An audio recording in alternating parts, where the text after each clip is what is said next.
Good afternoon and welcome to another episode of Historically Speaking.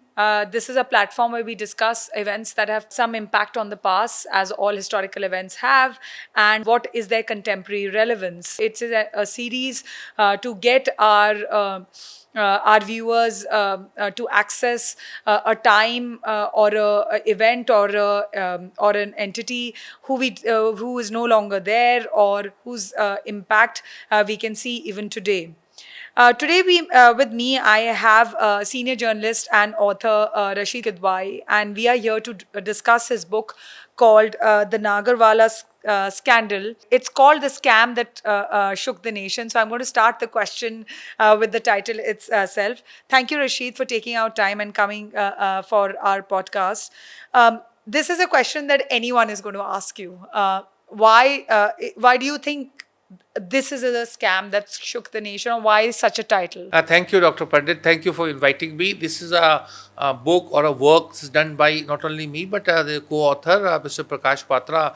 He has also contributed immensely in that. Why this book? Why this title? I think that was the age of innocence. Remember, it was way back in 1971, Yeah. 53 years, back from now, and that was the time scandals as we see it from 1990s or before onwards.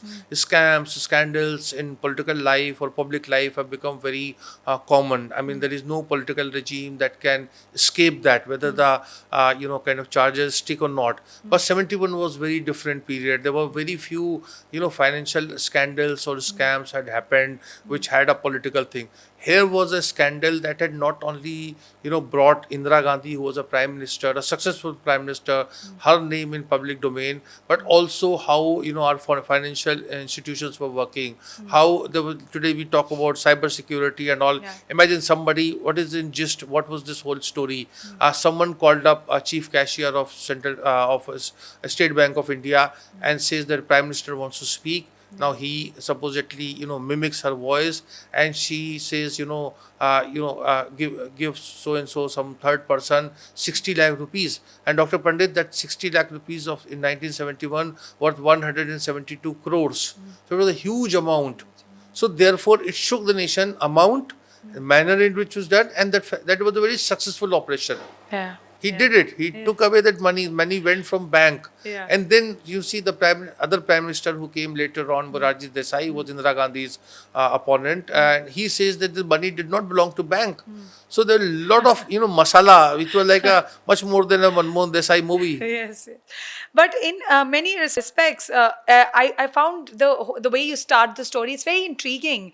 That this who's the chief cashier, Mr. Malhotra, is at odds. He's thinking he's doing a great duty to the nation. He's someone who suffered partition. This is his one contribution to the nation, and he's involved in a top secret operation. And here he is told that we never asked for the money. You must have obviously not received the call. And like you said, that was the time of innocence. They also managed to recover the money and in its entirety, and they all obviously managed to catch the person who became the main accused, Mr. Nagarwala. So what we see is it didn't take much time for all of this. In 5 or 6 days, the arrests had been made and the money had been recovered. But yet, this set the tongues wagging in the media and within the Congress party. So, what do you think in your research what was the reaction in the media and what was the reaction in the Congress party? Because obviously it involved the highest office in the country, so nobody could ignore, and it was a lot of masala for the media. So, what did you think of it? Yeah, so I think you've raised a very pertinent issue. Here was, a prime minister. Remember, we must know the political background of that period. That's very important. Here was Indira Gandhi, who was, I mean, we see Indira Gandhi as a very successful, very ruthless, sometimes dictatorial, popular, all kind of things. Someone like, someone who's closest to, you can think of, in terms of popularity, Narendra Modi Yeah. of today and Indira Gandhi of, in 1970s and 80s. So that is a comparison. But that time she was very weak and vulnerable because after Jawaharlal Nehru's death, she did not want to join politics. Then she comes in politics, and then she becomes a kind of central figure within the Congress. So there were big shocks in the Congress, and then there was a person who was a Congress president who helps her. achieve this goal of becoming prime minister. But then even he, leaves her. So there was a lot of vacuum was there. So Indira Gandhi was still in 1971 was quite vulnerable, and that is why this charge was very serious, I would say lethal. There was just one thing I would want NewsX readers to actually read this book, because you see, had she not been in parliament that day on the 24th of May 1971 at 11:45 a.m., then she could not have got out with that, because that time was a era of physical telephones. So you had to go out in your office to make a the telephone, which was a big one, and you could do that. So because she was present in parliament, so in a way that acted as a proof that perhaps she had not made that call. So this book is very intriguing. The question that you asked about recovery of money, etc. See, this is how a system was beaten and beaten hollow. So that is something that needs to be answered. It's like saying that today there was a sort of assassination attempt on Donald Trump, and Donald Trump survived. So it needs to be investigated. Who did it? The assassin is killed.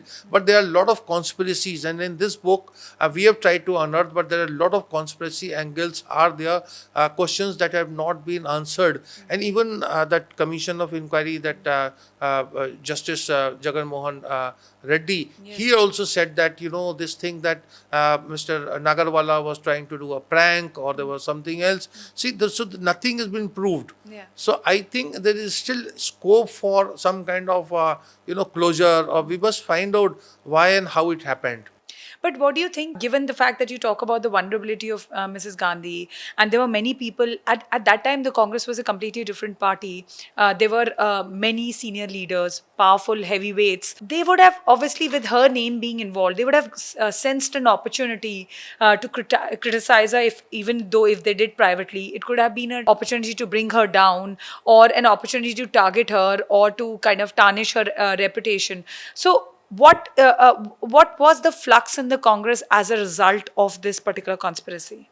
I'm glad you asked this question, because there were many in the Congress who were aspirants who had thought that Indira Gandhi can be manipulated, Indira Gandhi can be upstaged, and they deserve more, because some of them had, this thing to the past, to the Nehruvian era, freedom struggle, all those phases were there. Here we have a person who had fallen out, who was Indira Gandhi, sort of say, deputy prime minister, and he asked later on, when there was a unexpected or mysterious death of an investigating officer. So YB Chavan, Yashwantrao Chavan asked that father of the disease, do you think it was an accident? So imagine a senior minister asking a question, a leading question, that To the father. to the father. And what does father answer? Age of innocence. He says only God knows. Yes. So there is a lot of flavor. Indira Gandhi, I would take a liberty to just move ahead a little bit. Even this emergency thing, when there was a adversarial court ruling, actually Indira Gandhi was advised that if you don't stand by, if you don't impose emergency, if you don't become dictator, someone else will take over. And who was someone else? Not opponents within the Congress. So there were likes of Sardar Soran Singh and several others who were actually nursing an ambition to become a prime minister of India and replace Indira Gandhi. So this Indira Gandhi was not first among equals at that point of time. So this vulnerability adds, and it's also a very telling commentary. Of course, in the course of conversation we'll talk is about the opposition. See, the opposition, in India, they don't work hard. Something comes in terms of scandal, financial or political scandal, as And we've had and many. we just pay, many. So look at Bofors. So Bofors was a very potent issue, I would say. A country's defense was involved, of the bribe and middleman and foreign angle. You can think of any other aspect, but moment it sort of dethroned Rajiv Gandhi, opposition lost interest. So this was also came. So opposition was very demoralized after a defeat in 1971, and they wanted to actually so to say come back. And this was a whatever scandal or scam, it gave them an opportunity, but no legwork. No work was No actually work was done. So this is something, I think it's a very telling commentary on our system. We'll look at some of the scandals that have taken place in America, or you look at in Britain. Yeah. So there are a lot of hard work goes in on the Yeah. part of opposition. Yeah. So there will be a lot of documentation and research, and they really, pin that politician down. Actually, in our country, there's so many gray areas when it comes to these scams. They've never really reached their logical conclusions. We were having this conversation. It is Chotalas who have probably been incarcerated because of being inducted in teacher recruitment scam. But apart from that, there have been so many scams, and there have been so many things. And you're right about the fact that the opposition doesn't work hard. Often the police investigation, like in this particular case, goes all over the place, and that leads to a botched up investigation. And but it does have a bearing on the media and the public. It does add to shock value. If you want to bring down your opponent, and if you want to kind of challenge your opponent without really firing a bullet, I think these scams come a really handy to bring down an opponent, at least morally, if not anything Absolutely, else. and those charges, stick. So, for instance, look at Indira Gandhi. If you talk about Nagarwala, anybody who has a faint memory, oh, wasn't she involved? Wasn't Sanjay Gandhi did something hanky panky? Yeah. So that kind of thing, though, court of law, commission of inquiry, clean chit. Yeah. Similarly, look at Bofors. Yeah. The Delhi High Court said that in Bofors, Rajiv Gandhi was not involved. Yeah. But then, I mean, if you talk about Rajiv Gandhi's political opponents, I think 9 out of 10, if not 10 out of 10, Yeah. would say, they there's a needle of suspicion on him. Yeah. And you look at the political parties, they take a different stand. So when it comes to Bofors, a court ruling, is not counted because they say, no, it's the realm of politics. But in another issue, Rafale or some other issue, they say, no, the court has said that. So that is something, pattar ki lakir. Yeah. So I think our political class collectively, whether it's Congress or BJP or those former Janata Party, there is a rank opportunism. There is no seriousness because this is government money. These are institutional failure. And I'll take away from, because you understand, the process, structure, system. It's a systemic failure. Our banking system, our judicial system, you have so many commissions of inquiry. I think one day, you may consider compiling and look at their findings. Nothing was followed up. Yeah. And at one level, commissions of inquiry actually become a matter of joke, which is very unfortunate. Like if you see, and these banking scandals and scams persist. You have the Harshad Mehta scam again that knocked the door also of Narasimha Rao Yeah. at that point of time. Then you have scams of Lalit Modi and Vijay Mallya, which again involve banks and institutions, a lot of public money. We never really, in some cases, we get the money or we never get the money. The whole process, legal process, is so long and lengthy and tardy. I think a couple of generations pass by and then you still are inconclusive regarding this. But what I find particularly interesting at that point of time was that despite the absence of social media, despite the absence of any kind of thing mechanisms and technology that we have today, this scam did capture the imagination of people at that point of time. Is it because it was against a worthy opponent called Indira Gandhi, or is it because of the amount, which is in today's time 172 crore rupees, or is it because it involved the Prime Minister's office? So, what is your pick and in what order? I think this is also a very interesting question. I think it was a mix of all. Yeah. But first of all, money. Because today, I mean, India has developed economically. Of course, it's a story of glass being half full or half empty. We have a lot of poor also. But at that point of time, 1971, access to money, access to bank, access to this kind of amount was unthinkable. Yeah. There was no great Indian middle class. Yeah. So Yeah. 60 lakh was like, I mean, we can't compare it to even 172 crores. It sounds like, peanuts if you could go across, Vindhyas and see the political climate there in Telangana and Tamil Nadu. Believe me, even today, no cashier will give you 60 lakhs also without asking a million questions. So I'm pretty sure about Yeah, that. that is there. The cash dealings are happening. But it was a fascinating account. The fact that somebody could con, Prime Minister of India. Yeah. This is the thing. You see, today we are aware of, all of us have some very easy, I won't say easy, but some real life experience of some kind of scam. You look at your mobile, your banking system, there's so many technology driven frauds happen. Yeah. Every day somebody calls up, I'm calling from custom, your packet is there, give this number.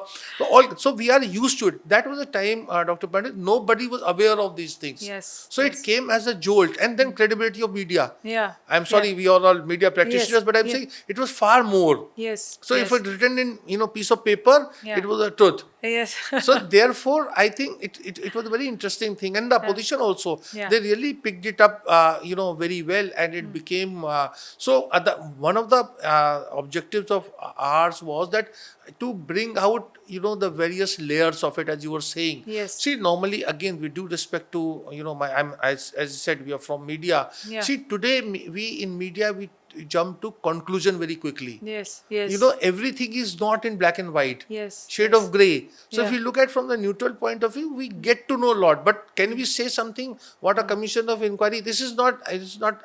I'm not speaking from a position of weakness. I'm just trying to give example Yes. that there are most politicians, as me and you understand, have a an element of this thing. They are very good, and some of them are they're not so good. But then they are human beings. They are made Yes. of flesh and blood, and we tend to make them sort of icons and godlike and Yeah. not, and therefore there is a greater disappointment and sense of betrayal. In this particular case, and what I found very interesting is there were letters written to the Prime Minister by Mr. Nagarwala himself. And you, in the book, you and the co-author suggest that those letters had a tone of familiarity.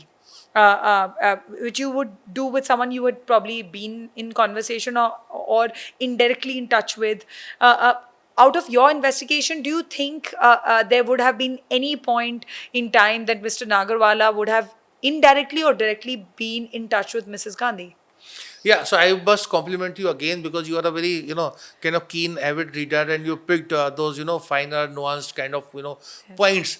Two things. Again, I would go back to the period part. Yeah. See, 1960s, late 60s, when Yeah. Indira Gandhi was Prime Minister, early 70s, access to Indira Gandhi, or for the matter, office of Prime Minister, was not all that difficult. I Yeah. mean, today it's unthinkable. Yeah. When I say today, post Indira Gandhi assassination in Yes. 1984, Yeah. things for security reasons, Yeah. things have become very difficult.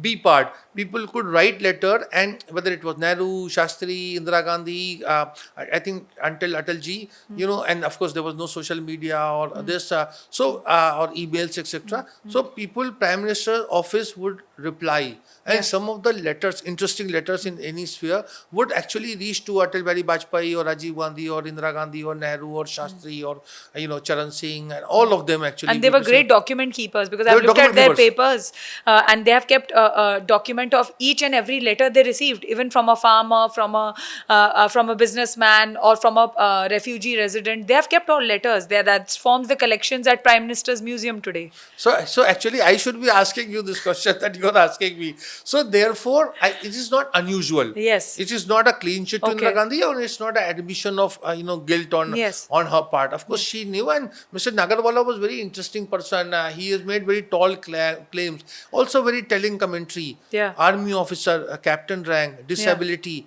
and what was he getting? 35 rupees a month pension.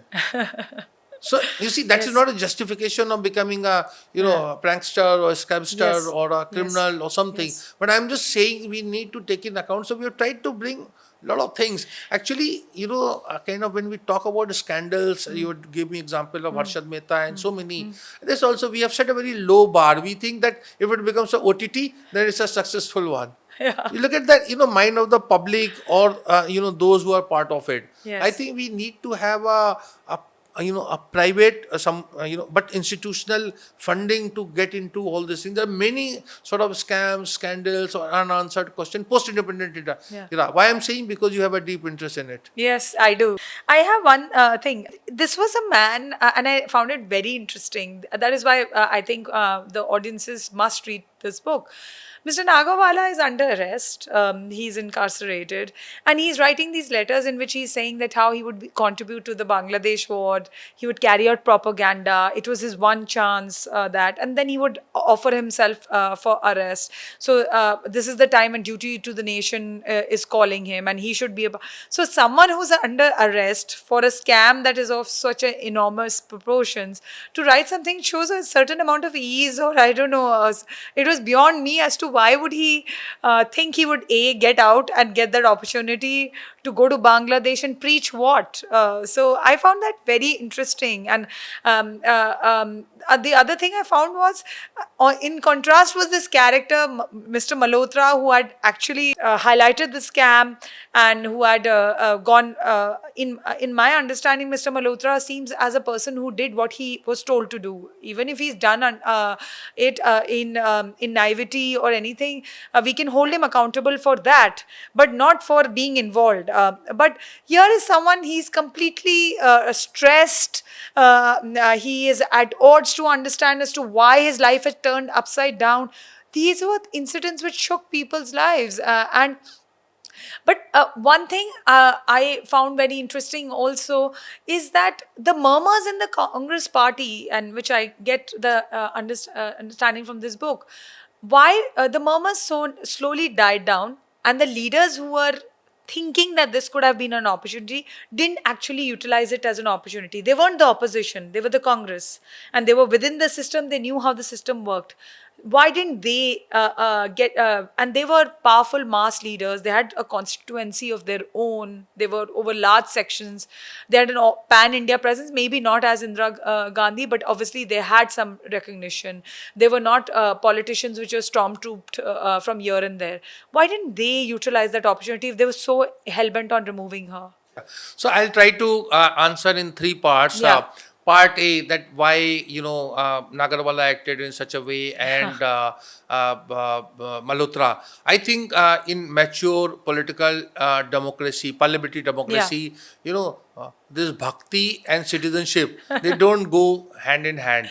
Yes. See, so that Bhakti Kal was there then also, as Bhakti Kal was been there later on also. Yes. I mean, that's of course a political debate. We'll Yeah. keep that out. Yeah. But fact of the matter is that individuals who are holding whatever position, they must be very responsible. Just because someone has called up, so everywhere there is a kind of standard Yeah. operating, Protocol. protocol procedure, and Mr. Malhotra had violated that. So therefore, that is a point number one. We need to, as a citizen, we need to be very careful in our conduct, and particularly when it involves institutions. So that is point number one. Point number two, I think that you are saying about something very fascinating about the power struggle within Congress. Today we look at it in black and white. There was Nehru, and there was Shastri and Indira and Rajiv and all that. But no, there was the opposition was not so strong, there was opposition. So this is there in our grain, Yeah. in political system. So Indira Gandhi was being opposed within, and very strong, and that explains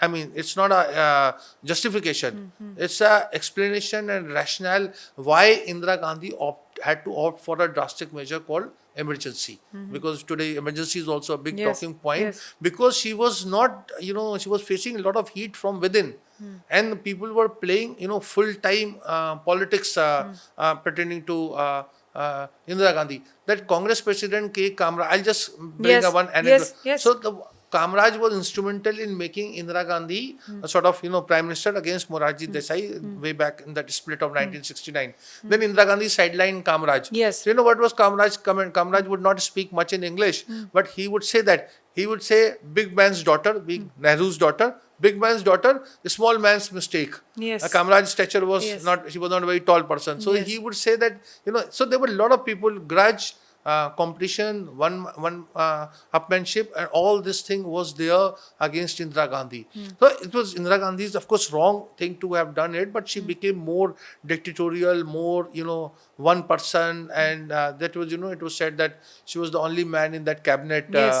in our own cabinet. Yes. So she had to be very ruthless with her opponents, and that is where political dissent within, constructive dissent, I would say, went for a toss. And therefore it led to the decline of Congress. Yes. And decline of this thing. So today political parties in India have very little internal democracy. One thing is interesting, and I would say that on the basis of what I've studied, that her there are two things which completely come out very interesting from your conversation. There are some people who say that emergency was imposed from a position of strength. You say it had other aspects to it, those gray aspects to it, which usually don't come about. The other thing is that it did, to a certain extent, do away with any kind of mechanism of feedback, criticism within the Congress party, which had existed earlier. That was done away with her coming into force, and that led to a decline in internal party democracy to a great extent, because everyone was once people, and this is on based of my studies of the emergency, once people who were even still uncomfortable with the fact that she had imposed emergency, then over a period of time they were actually assisting her in imposing various facets of it. So that also tells you about the culture of parties where this leadership is very centralized and very dominant. But my question to you would be, this is a final question to you, Rasheed, is that in what sense can you list out in one, two, three? Is this scam that shook the nation? In what sense would you say it shook the Congress party, it shook Indira Gandhi, or it didn't? I think there is a very post-independent era. There was a Yeah. very kind of pious relationship that existed between those who were ruling, the country, regardless of which political party they were, and the people, the masses.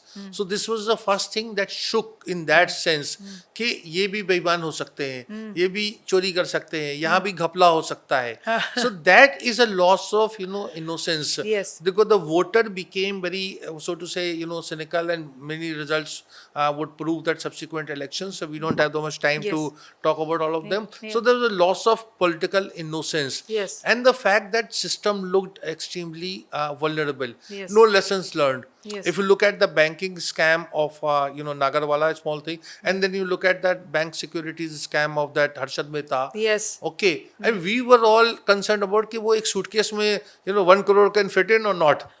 That was a matter of debate, not Yes. how the whole scam happened. Yeah. So therefore, you look at Narasimha Rao personality. I find it very intriguing and very interesting. He was a very learned man who did a lot of reforms, who actually, in terms of foreign policy and that, but maximum number of actually scams happened during his era, and we have him as a Bharat Ratna. Yes. So therefore, I think there is a lot of contradictions are there. In nutshell, just to conclude, I think this book tells us that we continue to be very vulnerable. We are, of course, a developed nation, Yes. but we need to do a lot. We need to put institutional mechanism Yes. to check the these things, wrongs don't happen, and if wrongs happen, then we how to correct them. And to take them to the logical Take conclusion. them to conclusion. Simple thing. We have a pay commission, but the pay commission talks about it's fine. I have nothing against pay commission, but pay commission talks about cutting down the size of bureaucracy. No, that doesn't happen. So this is so we कहते हैं ना कड़वा कड़वा sorry मीठा मीठा गप गप कड़वा कड़वा थू. So that is the thing we have in as a system. I think we need to become far more mature citizens and voters. Thank you, Rasheed, for taking out time. I'm sure this book is going to raise a lot of questions. It is going to get a lot of people upset with you, and there are going to be some people who are going to be very happy with you. But like you say, and I would say, you can never please everyone. But this book, I feel, is a good talking point for scandals and scams and their logical conclusions, which are largely lacking. Thank you for your time, and thank you for joining us for Historically Speaking. Thank you.